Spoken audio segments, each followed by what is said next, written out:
¿Escuchas ese murmullo? No es el viento. Es la voz de una leyenda que espera ser revelada. Leyenda de las sirenas, antiguos relatos marinos. ¿Alguna vez has escuchado un canto que no nace de una garganta humana, sino de la niebla misma, y aún así jura pronunciar tu nombre? Imagina el puerto de Lisboa en el año 1497. El amanecer no entra de golpe, se filtra como sal por las rendijas. Las torres de la Torre de Belém aún no existen, se levantarán unos años más tarde, pero el estuario del río Tajo ya respira con ese aliento ancho que huele a algas trituradas y brea caliente. Las carabelas crujen amarradas a pilotes de madera oscura, la resina suda por las juntas, los marineros caminan con botas endurecidas por la sal, escucha el golpe de los cabos tensándose. Escucha el graznido áspero de las gaviotas que se disputan vísceras de pescado junto a los puestos del muelle. En julio de ese año, una flota parte bajo el mando de Vasco da Gama, rumbo a una ruta que bordeará África hasta el Océano Índico.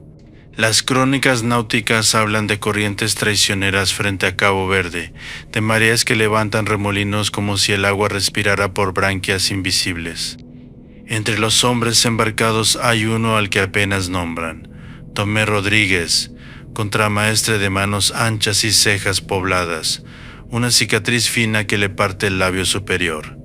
Tiene 30 y tantos, camina con la espalda recta, pero cuando nadie lo mira se frota el amuleto de hueso que cuelga bajo su camisa de lino. Tomé no teme a los vientos alisios ni a la escasez de agua dulce. Le inquieta otra cosa, los cantos.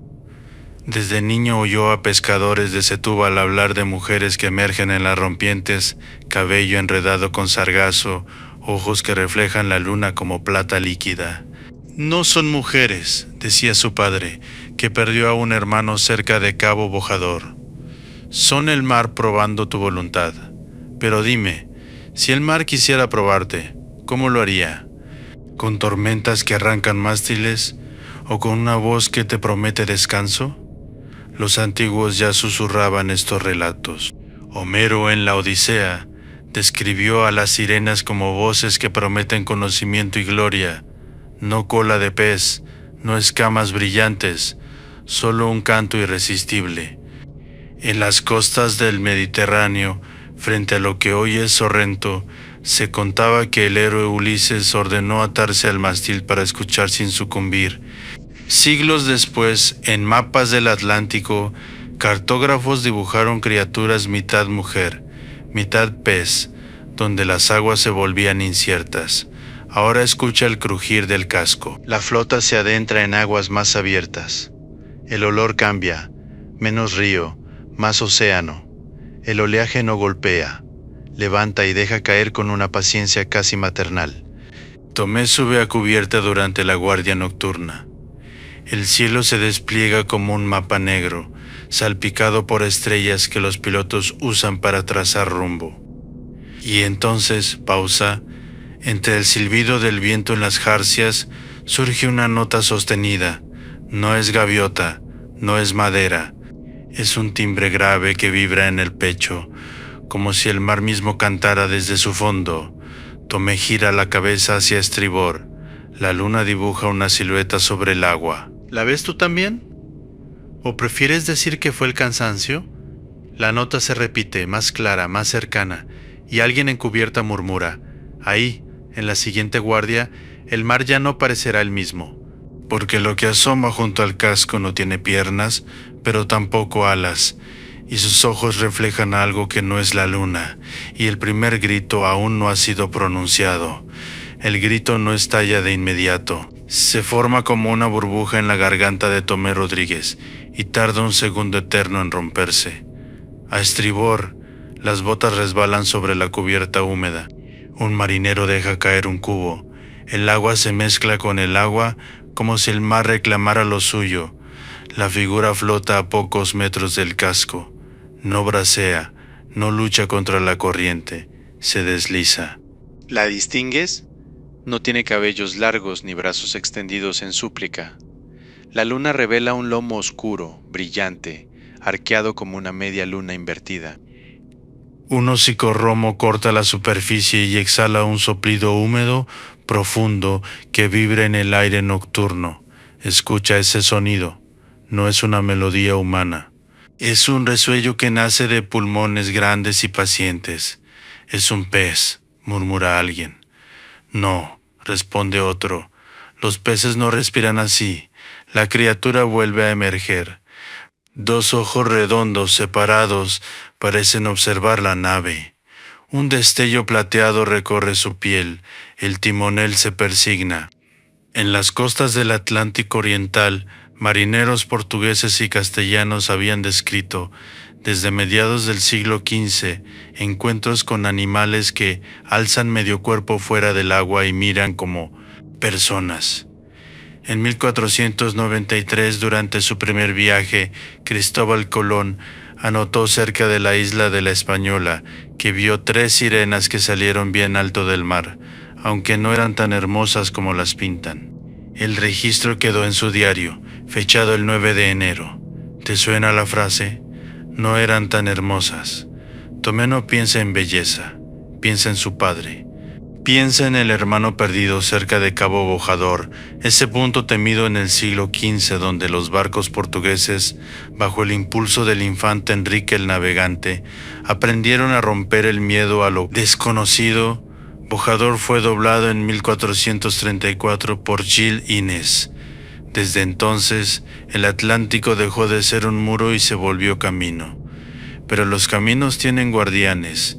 La criatura gira lentamente. Su cuerpo es robusto, cilíndrico. Cuando se sumerge, deja un remolino suave, no una estela violenta. Y entonces vuelve el sonido, más grave, más largo, como un lamento arrastrado por el viento. Nos llama, susurra el grumete, un chico de 16 años con manos aún sin cicatrices. Tomé aprieta la mandíbula. Se acerca al borde del barco y se inclina. El olor es fuerte ahora, sal, algas y un matiz dulce, casi vegetal. No huele a sangre, no huele a amenaza. ¿Puede el miedo nacer de algo que no te ataca? La criatura asoma otra vez, esta vez más cerca. La luna revela pliegues en su piel, como cicatrices antiguas. Su hocico roza la madera del casco. No hay uñas, no hay manos. Solo una aleta ancha que se despliega con lentitud bajo el agua. Un segundo animal emerge detrás, más pequeño. El murmullo crece entre los marineros. Son 2. No, son más. Tomé siente que el canto cambia. Ya no es una nota aislada, es una secuencia, un intercambio de sonidos graves, casi conversacionales. Se responden entre sí. En el Mediterráneo los relatos griegos hablaban de voces que prometían conocimiento. En el Atlántico la promesa parece otra, compañía en la vastedad. El capitán ordena mantener rumbo. Nadie arroja redes, nadie dispara. Y sin embargo algo en la cubierta se inclina hacia el borde, como si la madera misma quisiera escuchar mejor. ¿Te acercarías tú? La criatura mayor eleva su cabeza lo suficiente para que la luna ilumine sus ojos oscuros. No hay pestañas, no hay sonrisa, solo una mirada fija paciente.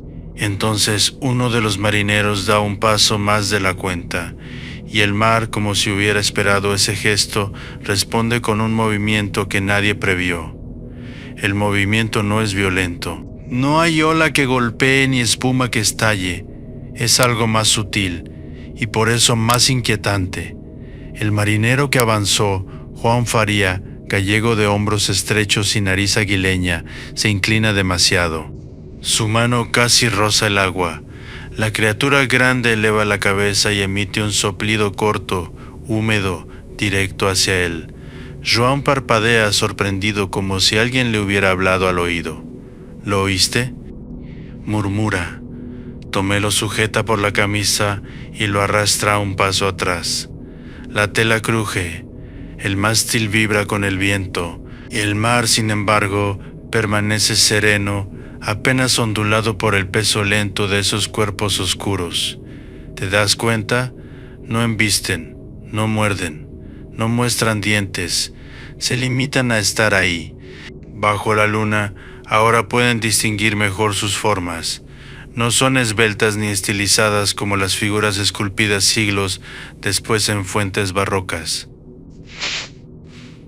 Son robustas, con piel gruesa que refleja la luz en parches opacos. Una de ellas deja ver algo insólito: dos aletas delanteras que se flexionan como brazos cortos terminados en lóbulos redondeados. Tomé entrecierra los ojos. En las costas de África Occidental, más allá del Cabo Verde, navegantes portugueses habían comenzado a registrar encuentros con criaturas marinas en desembocaduras de ríos cálidos y manglares densos. El río Senegal, el Gambia, las aguas turbias del Golfo de Guinea, animales que pastaban plantas acuáticas y emergían a respirar con un sonido profundo. Algunos cronistas los llamaron vacas marinas. Pero aquí están lejos de esas desembocaduras, en aguas abiertas. Nos siguen, dice el timonel. Y es cierto, cuando la carabela avanza, ellas avanzan. Cuando disminuye la velocidad, ellas se deslizan al ritmo del casco. El canto regresa. No es una melodía humana. Es una serie de vibraciones bajas, resonantes, que se transmiten por el agua y suben por la madera hasta los pies de los hombres. Si apoyaras la palma en el mástil, sentirías esa vibración recorrer la fibra. Hazlo. Imagina tu mano sobre la madera. ¿Sientes el pulso? João, aún aturdido, susurra. Me llamó por mi nombre. Tomé lo mira con dureza. El mar no sabe tu nombre, pero mientras lo dice, recuerda una noche en Setúbal, años atrás. Un pescador viejo, con barba salpicada de sal, juraba haber visto una figura femenina en la rompiente, brazos levantados, piel brillante bajo la luna. Dijo que la voz no salía de su boca, sino del agua alrededor. Dijo que el sonido se metía en la cabeza como una idea que no era tuya. La flota continúa rumbo sur. Las criaturas no se apartan. Durante horas surgen y se sumergen como escoltas silenciosas. Al amanecer, el mar cambia de color, de negro a azul acerado, luego a un verde profundo. Y entonces, por primera vez, la luz revela un detalle que nadie esperaba. Sobre el pecho de la criatura mayor, justo bajo la línea del agua, se distinguen dos prominencias redondeadas. Silencio en cubierta. Un murmullo tenso. ¿Lo ves tú también? No son escamas, no son heridas, son formas que recuerdan demasiado al cuerpo humano. João retrocede. Son mujeres, susurra, con la voz quebrada.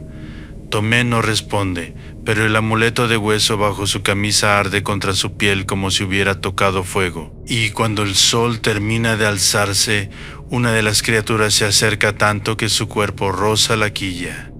La nave vibra, y algo, desde el fondo del océano, responde con un eco más profundo que cualquier canto anterior. La vibración no sacude el barco, lo atraviesa. No es el golpe de una ola. Es un temblor sostenido que asciende desde la quilla, recorre las cuadernas y trepa por el mástil como si la madera tuviera nervios propios. Tomé apoya la palma contra la borda, siente el pulso. Lento, grave, persistente. No están chocando, dice el piloto, un hombre enjuto llamado Álvaro Méndez, con barba recortada y ojos hundidos por noches sin sueño. Están frotando. ¿Frotando qué? ¿La nave? ¿O la paciencia de los hombres? El sol ya ilumina la superficie, ahora pueden verlas con claridad brutal. La criatura mayor gira de costado. Su piel no es lisa como la de un pez. Muestra pliegues, cicatrices blancuzcas, pequeñas incrustaciones que podrían ser percebes. El hocico se abre ligeramente. No hay colmillos afilados, sino una boca ancha, casi blanda. Y entonces ocurre algo que nadie puede ignorar. La criatura eleva parte de su torso fuera del agua. No es la figura esbelta de los frescos renacentistas. Es un cuerpo voluminoso, pesado, con 2 aletas delanteras que se mueven con sorprendente control. Las prominencias en su pecho se definen bajo la luz. Mamíferas, un murmullo atraviesa la cubierta. En 1517, años después de este viaje, el cronista Fernão López de Castañeda describiría animales marinos en las costas orientales de África que amamantan a sus crías y tienen pechos como mujer. Más al sur, en el Océano Índico, navegantes hablarían de criaturas llamadas dugongos. En el Atlántico Occidental, otros las conocerían como manatíes. Pero en este instante, sobre la cubierta de una carabela portuguesa, no hay nombres científicos, solo hombres con la garganta seca. Madre de Dios, murmura João. La criatura pequeña emerge junto a la grande, más ágil, más curiosa. Se aproxima al casco y apoya su aleta en la madera, como si tanteara la textura.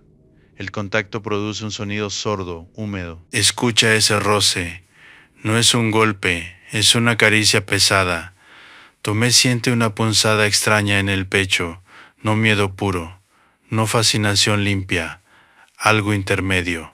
La sensación de estar siendo observado sin hostilidad, pero con intención. Nos estudian, dice Álvaro en voz baja. ¿Y si no fueran tentaciones, sino espejos? ¿Y si el mito nació no del deseo, sino del desconcierto? La criatura mayor emite un sonido distinto ahora, más agudo, casi vibrante. El aire vibra en el pecho de los hombres. João cierra los ojos. Es un canto, insiste. Tomé recuerda fragmentos de relatos antiguos. En la Odisea, las sirenas prometían revelar todo lo ocurrido en Troya, conocimiento, memoria. En estas aguas la promesa parece más primitiva, compañía en la inmensidad, reconocimiento en medio del vacío. La flota reduce ligeramente la velocidad, no por orden formal, sino porque los hombres, sin coordinarse, aflojan maniobras. Quieren observar, quieren entender, y entonces la criatura pequeña se coloca justo frente a la proa. El barco avanza. Ella no se aparta. Por un instante parece que el casco la arrollará. Un grito se forma en varias gargantas. Pero en el último segundo, el animal se sumerge con una agilidad inesperada. El agua se abre y se cierra sin espuma violenta. La nave pasa. Silencio. Los hombres corren a la borda. Miran hacia abajo. Nada. Solo verde profundo. Se fueron, dice alguien. Pero Tomé no está convencido, porque la vibración no ha cesado. Viene de abajo, desde más profundo que antes. Y mientras el sol asciende y el calor comienza a endurecer la brea en las juntas del casco, un sonido nuevo asciende desde el agua.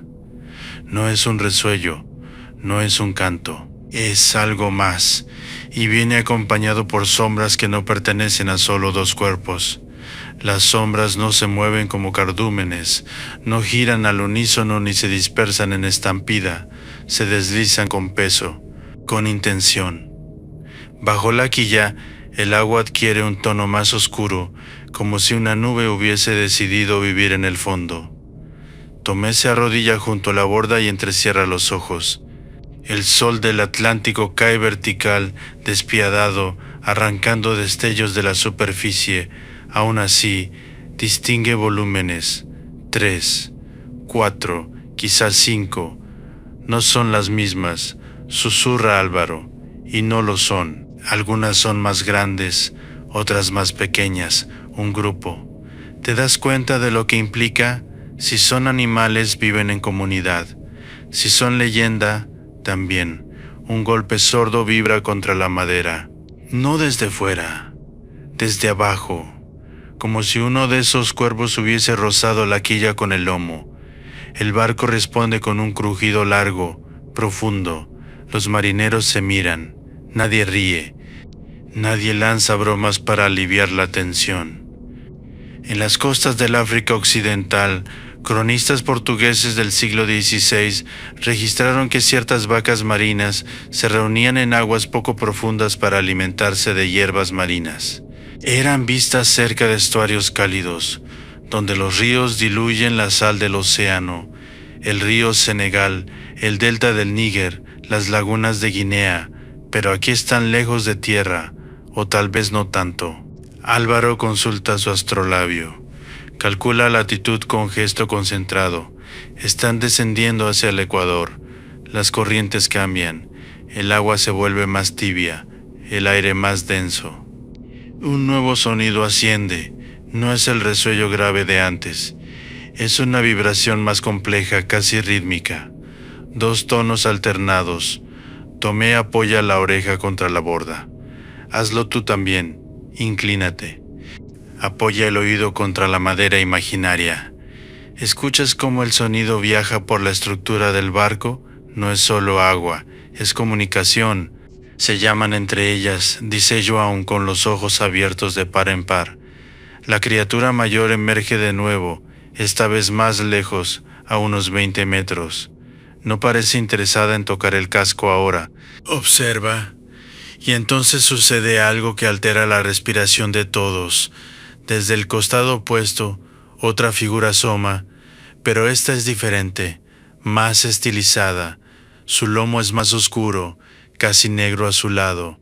Cuando salta parcialmente fuera del agua, porque sí, salta, la luz revela un cuerpo más hidrodinámico.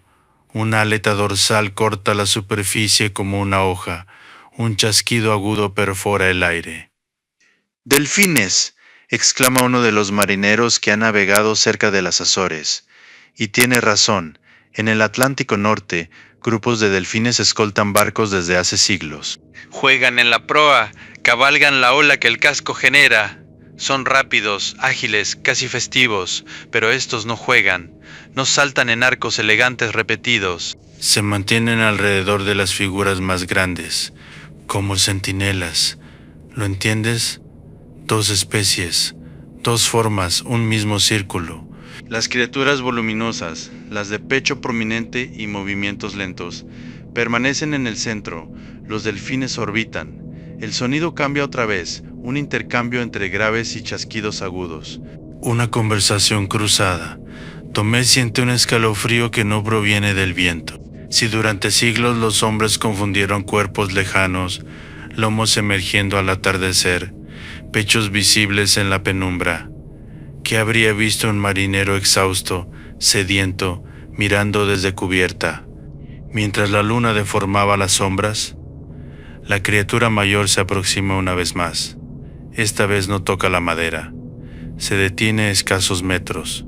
Gira lentamente su cabeza hacia Tomé. Y por un instante, solo un instante, él tiene la certeza de que no está mirando a un animal. Está siendo evaluado. El canto regresa.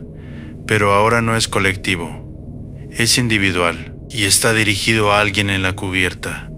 Alguien que lleva un amuleto de hueso bajo la camisa y que sin saber por qué comienza a desatarlo. Tomé no recuerda haber decidido mover las manos. El nudo del cordón cede con una facilidad inquietante. El amuleto, un pequeño fragmento de hueso tallado en forma de cruz imperfecta, cae en su palma sudorosa. Lo había llevado desde que su padre se lo entregó en el muelle de Setúbal. Años atrás, la mañana en que el cielo estaba tan gris que el mar parecía plomo derretido.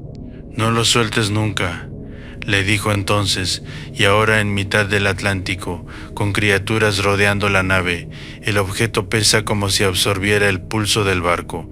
El canto no es más fuerte, es más nítido. Una vibración grave, sostenida, que parece alinearse con los latidos de Tomé. No invade sus oídos, se instala en el pecho. Cada exhalación de la criatura mayor coincide con el ritmo de su respiración. ¿Te ha ocurrido alguna vez? Ese instante en que tu cuerpo parece sincronizarse con algo externo, sin que lo hayas pedido. «¡Contramaestre!», la voz de Álvaro suena lejana. Tomé da un paso hacia la borda. La criatura está allí, quietud absoluta. Sus ojos oscuros no parpadean. La superficie del agua tiembla apenas alrededor de su cuerpo masivo. Los delfines han reducido su movimiento. Flotan a cierta distancia, como si aguardaran. El sol cae con violencia sobre la cubierta. El olor a sal y brea se intensifica. Un hilo de sudor baja por la sien de Tomé y se pierde en su barba corta. Recuerda historias oídas en tabernas del barrio de Alfama. Pescadores que juraban haber escuchado voces femeninas en noches sin luna. Hombres que, tras oírlas, se arrojaban al agua convencidos de que alguien los llamaba por su nombre. A veces regresaban. A veces no, pero aquí no hay voz articulada, solo frecuencia. El amuleto vibra en su mano. Suéltalo, susurra João, no como orden, sino como súplica. Quizá eso quieren. ¿Qué quieren? Tomé inclina el torso. El borde de la borda presiona contra su abdomen. El agua parece más cercana de lo que debería. La criatura eleva apenas el hocico, como si midiera la distancia. Un delfín rompe la superficie con un chasquido agudo. Corta la tensión por un segundo. Luego silencio otra vez. Tomé afloja los dedos. El amuleto cae. No hace un gran sonido. Apenas un plop breve antes de desaparecer bajo la superficie. Todos contienen el aliento. La criatura mayor se mueve, no con brusquedad. Se sumerge lentamente, siguiendo la trayectoria invisible del objeto. Su cuerpo oscuro se diluye en el verde profundo. Los delfines giran en círculo, más rápidos ahora. Sus chasquidos se intensifican. Tomé se queda inclinado mirando el punto donde el hueso se perdió. 1 segundo. 2, 3. El agua permanece cerrada, opaca, y entonces desde abajo asciende una figura, no la criatura grande. Otra, más pequeña que la mayor, pero no una cría. Su cuerpo es más estilizado, sus movimientos más decididos. Lleva algo entre las aletas delanteras.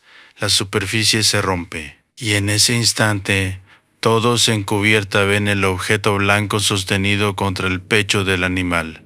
El amuleto. El hueso tallado brilla húmedo bajo el sol. La criatura no lo suelta, lo sostiene, y vuelve a emitir ese sonido grave, ahora más corto, casi interrogante. Tomé siente que el aire le falta. ¿Te das cuenta de lo que significa? No es hambre, no es ataque, es intercambio. La criatura inclina la cabeza, como si ofreciera el objeto o exigiera algo a cambio. La cubierta entera queda suspendida en ese gesto. Y justo cuando Tomé extiende la mano para recuperarlo, el agua detrás de la nave estalla en un golpe seco que hace temblar cada tabla del casco. El golpe no viene del costado, viene de popa. La nave entera se estremece. Las jarcias vibran con un gemido agudo. Un barril mal asegurado rueda y se estrella contra la base del mástil. Los hombres corren hacia atrás, tropezando entre sí. ¡A la popa!, grita Álvaro. Tomé permanece un segundo más frente a la criatura que sostiene el amuleto. El animal no huye ante el estruendo. No parece alarmado. Solo gira levemente la cabeza, como si también evaluara la nueva presencia. Porque eso es lo que ha provocado el golpe. Presencia. En la estela del barco, el agua se agita con una energía distinta. No es el movimiento circular de los manatíes ni el trazo limpio de los delfines. Es un desplazamiento más rápido, más decidido. Una aleta dorsal corta la superficie, alta, triangular. Otra aparece a su lado. Tiburones, susurra alguien. Y la palabra pesa. En las rutas atlánticas del siglo XV, especialmente al descender hacia aguas tropicales, los marineros conocían bien a estos cazadores. Tiburones oceánicos seguían embarcaciones durante días, atraídos por desperdicios lanzados por la borda. Pacientes, persistentes, uno de ellos se acerca demasiado a la quilla. El barco recibe otro impacto, más breve pero firme. Los delfines reaccionan de inmediato, se agrupan, sus chasquidos se multiplican, más agudos, más rápidos. Rodean a las criaturas voluminosas, interponiéndose entre ellas y las sombras triangulares. ¿Lo escuchas? No es caos, es coordinación. La criatura que sostiene el amuleto no se sumerge. Permanece frente a Tomé, con el objeto aún visible entre sus aletas. Sus ojos oscuros parecen más abiertos, si eso es posible. El tiburón más grande emerge parcialmente, su lomo gris cortando el agua con eficiencia brutal. Da un giro amplio, evalúa. Tomé siente un impulso irracional. Proteger a la criatura. ¿Proteger? ¿Desde cuándo el hombre protege lo que teme? Lanzas, ordena Álvaro. 2 marineros corren a buscar astas largas usadas para apartar restos flotantes. Se colocan en la borda, apuntando hacia las aletas que giran en la estela. Un delfín salta, cae justo frente al tiburón, generando una salpicadura violenta. El depredador cambia de rumbo por un instante. La criatura mayor, la primera que apareció en la noche, emerge ahora entre los delfines. Su cuerpo masivo crea una barrera física. No ataca, se interpone. El tiburón vuelve, esta vez más cerca de la criatura que sostiene el amuleto. Tomé no piensa, se inclina más allá de lo prudente y grita, no palabras articuladas. Un sonido gutural, nacido del pecho. La criatura frente a él responde con su vibración grave. No es pánico, es firmeza. El tiburón se aproxima a escasos metros. Su aleta dorsal corta el agua como cuchilla. Y entonces algo inesperado ocurre. Los delfines no huyen, se lanzan. 2 de ellos embisten al tiburón por los costados, con precisión quirúrgica. Golpean su flanco con sus hocicos duros. El tiburón gira abruptamente, sorprendido. Otro delfín se coloca frente a su cabeza, desviando su trayectoria. La superficie se convierte en un torbellino de espuma y sombras cruzadas. En medio de ese caos controlado, la criatura que sostiene el amuleto se sumerge de pronto.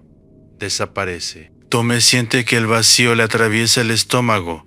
El tiburón da un último giro amplio y se aleja, seguido por las otras aletas triangulares. No derrotado, pero disuadido. El agua comienza a calmarse. Los delfines reducen su velocidad. Algunos permanecen cerca de la quilla, otros se alejan gradualmente. La criatura mayor emerge una vez más, sola, no trae el amuleto. Tomé busca con desesperación la figura más pequeña. Nada. Solo el océano extendiéndose en todas direcciones, brillante bajo el sol implacable. Se fue, murmura Joan, pero la criatura mayor no se marcha. Permanece frente a la nave, su mirada fija en Tomé, y entonces lentamente eleva una de sus aletas delanteras fuera del agua. Entre los pliegues húmedos, algo blanco asoma. No es el amuleto, es otra cosa, y su forma no pertenece al mar. Lo blanco no brilla como hueso pulido. Tiene aristas, una superficie irregular, áspera. Cuando la criatura eleva más la aleta, el objeto cae parcialmente al agua y vuelve a quedar visible. Es un fragmento de madera. No cualquier madera. Tomé lo reconoce por el tono rojizo oscuro y por las vetas marcadas que el agua no ha logrado borrar. Es parte de una embarcación, una tabla arrancada con violencia, astillada en uno de sus extremos. La criatura la sostiene con torpeza deliberada, como si comprendiera que ese objeto importa. ¿A quién pertenece? El océano no conserva nombres, pero guarda restos. Álvaro entrecierra los ojos. Mira las marcas, dice en voz baja. Sobre la tabla, casi oculto por algas secas adheridas, se distingue un símbolo tallado, una cruz simple, no ornamental, similar a la que Tomé llevaba en su amuleto. Un murmullo recorre la cubierta.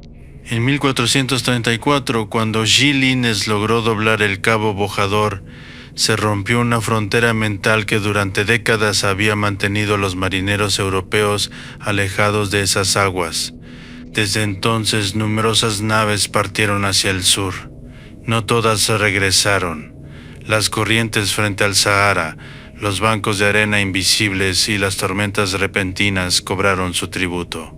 ¿Cuántos cascos quedaron a la deriva? ¿Cuántas tablas flotaron hasta perder nombre y bandera? La criatura mayor avanza unos metros, acercando el fragmento a la nave. No lo lanza. No lo empuja con violencia. simplemente lo mantiene visible. Tomé siente que el pulso vuelve a acelerarse. Es de un barco, dice Joan, como si necesitara oírlo en voz alta. Lo sabemos, responde Álvaro, pero saber no es entender. La criatura emite un sonido breve, grave. No suena como amenaza, suena como señal. Los delfines reaparecen, aunque a mayor distancia. No hay tiburones a la vista ahora, solo el Atlántico respirando bajo el sol. Tomé recuerda la historia de su tío desaparecido cerca de Bojador. La familia nunca recibió restos, solo silencio. ¿Y si el mar no destruye todo? ¿Y si algunas piezas quedan atrapadas en corrientes, empujadas por criaturas que viven más tiempo del que imaginamos? La criatura inclina la aleta. La tabla cae al agua y flota unos segundos, a escasos metros del casco. «Engánchala», ordena Álvaro. Un marinero utiliza una pértiga para acercar el fragmento. La madera golpea suavemente la borda antes de ser izada a cubierta. Pesa más de lo esperado, saturada de agua salada. Tomé se arrodilla frente a ella. Pasa la mano por la superficie. Siente las hendiduras de herramientas humanas. Siente la violencia de la ruptura. La criatura mayor observa en silencio. Es un mensaje, un recordatorio, una advertencia. El viento cambia levemente. Trae un olor más intenso a algas y algo más. Hierro oxidado. Tomé levanta la vista hacia el animal. ¿Por qué? Susurra, aunque sabe que no obtendrá palabras. La criatura no responde con gesto dramático. Solo mantiene su posición, inmóvil, como una estatua viva en el agua. Y entonces, desde la profundidad, asciende una sombra distinta. Más grande que las anteriores. No es un tiburón, no es un delfín. Su silueta es masiva, alargada, y se mueve con una lentitud que impone respeto. La criatura mayor gira la cabeza hacia esa sombra. Por primera vez desde que aparecieron, emite un sonido que no es grave ni suave. Es profundo y vibra como un tambor bajo el océano. La sombra continúa ascendiendo, y esta vez incluso el mar parece contener la respiración. La sombra no se precipita, asciende con la calma de algo que no necesita demostrar fuerza. Bajo la superficie su contorno se vuelve más nítido. Es alargada, sí, pero no serpentea como anguila, ni corta el agua como tiburón. Su masa parece compacta, poderosa. Cuando se acerca lo suficiente, el color cambia. No es gris brillante, sino un tono oscuro moteado por cicatrices pálidas. Un soplido irrumpe en el aire. Alto, vertical. Una columna de vapor salino que se eleva varios metros antes de dispersarse bajo el sol. Ballena, exhala Álvaro, con reverencia involuntaria, y tiene sentido. Desde la Edad Media, las crónicas europeas hablaban de grandes cetáceos en el Atlántico. Frente a las costas de la península ibérica y más al norte, en el Golfo de Vizcaya, la caza de ballenas se practicaba ya en el siglo XIII. Animales enormes de desplazamiento lento que emergen a respirar y se sumergen con dignidad antigua. La criatura rompe la superficie por completo, no salta, no embiste, se muestra. Su lomo arqueado parece una colina viva. Las cicatrices que surcan su piel cuentan historias que ningún hombre en cubierta podría descifrar. Una aleta pectoral emerge parcialmente, grande como una vela plegada. La criatura mayor, la de pecho prominente, se desplaza hacia ella con movimientos pausados. No hay choque, no hay huida. Se colocan una frente a la otra, a pocos metros del casco. El océano alrededor se aquieta, como si aceptara esa reunión. Tomé siente que el aire se espesa. ¿Es esto lo que los antiguos llamaron cortejo? ¿Consejo? ¿O es solo la convivencia natural de especies que comparten territorio? La ballena emite un sonido, no es audible como el soplido, y es más profundo, una vibración que parece provenir de un órgano inmenso oculto bajo toneladas de músculo. La madera del barco lo transmite como un murmullo grave. La criatura mayor responde con su propio tono. Un intercambio, lento, medido. Los delfines se mantienen en círculo amplio, respetando la distancia. En cubierta, nadie habla. La ballena gira ligeramente, mostrando su flanco. En su piel, cerca de la aleta, se distingue algo adherido. No es natural. Es un objeto incrustado. Tomé entrecierra los ojos. Hierro. Un fragmento oxidado de arpón antiguo, incrustado en la carne cicatrizada. La respiración colectiva se corta. En el Golfo de Vizcaya, durante siglos, balleneros lanzaron arpones desde embarcaciones ligeras. Algunos animales escaparon heridos, cargando hierro durante años. ¿Habrá viajado esta hasta aquí? ¿Habrá cruzado miles de millas con ese recuerdo clavado? La criatura mayor se aproxima a la herida. No la toca. Solo permanece cerca como si reconociera esa cicatriz. El fragmento de tabla encubierta cruje al secarse bajo el sol. Tomé mira la madera. Mira el hierro en la carne de la ballena. Mira el punto donde su amuleto desapareció. Intercambio, pérdida, restos. La ballena se sumerge lentamente, sin violencia. La columna de agua que deja atrás no es turbulenta, es solemne. La criatura mayor la sigue unos metros, luego se detiene. Gira una última vez hacia la nave. Sus ojos oscuros se fijan en Tomé, y por un instante que parece más largo que todo el viaje, el mar no es amenaza ni promesa, es memoria. La criatura emite un último sonido grave, no interrogante, no advertencia, algo distinto, y luego comienza a descender. Pero antes de desaparecer por completo, algo pequeño emerge justo donde estuvo su cabeza. Un objeto blanco, flotando, y esta vez no es madera. El objeto blanco gira lentamente sobre la superficie, atrapado en la suave oscilación de la estela. Tomé no espera órdenes. Toma la pértiga y se inclina con precisión medida. La punta de madera toca el objeto y lo acerca con cuidado. No es tabla. No es hueso marino erosionado al azar, es el amuleto. Su cruz imperfecta sigue allí, las marcas del cuchillo de su padre aún visibles bajo la capa de sal. Un murmullo recorre la cubierta, pero esta vez no hay miedo en él. Hay otra cosa, algo más contenido, más hondo. Tomé lo sostiene en la palma, está frío, no pesado como antes, diferente. Mira el agua donde la criatura desapareció. Nada. Solo la vasta extensión azul, quebrada por reflejos de sol. La vibración ha cesado. Los delfines se dispersan en arcos elegantes, retomando el juego natural en la proa. La superficie recupera su ritmo habitual. El océano vuelve a parecer simplemente océano. Pero tú sabes que no es tan simple. Álvaro observa el horizonte. Luego la tabla rescatada, luego el hierro incrustado en la memoria de esa ballena que ya no se ve. Seguimos rumbo, dice finalmente. La nave retoma su velocidad completa. Las velas se tensan. El viento canta en las jarcias, un sonido conocido, terrestre en comparación con lo que han escuchado. Tomé vuelve a atar el amuleto alrededor de su cuello. Esta vez no aprieta el nudo con superstición, sino con decisión. No lo esconde bajo la camisa de inmediato, lo deja visible unos segundos más, como si permitiera que el sol lo examine. Recuerda las historias de sirenas que prometían conocimiento, placer o condena. Recuerda a Cristóbal Colón anotando que no eran tan hermosas como los cuentos decían. Recuerda a los pescadores de Alfama describiendo figuras femeninas bajo la luna. ¿Y si la transformación no ocurrió en el mar, sino en la mente de quienes miraban?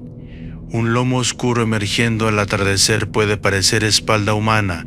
Dos glándulas mamarias visibles en un cuerpo flotante pueden confundirse con pechos. Un resuello profundo puede convertirse en canto cuando el viento lo modula. Pero también, ¿y si el mar permitió la confusión?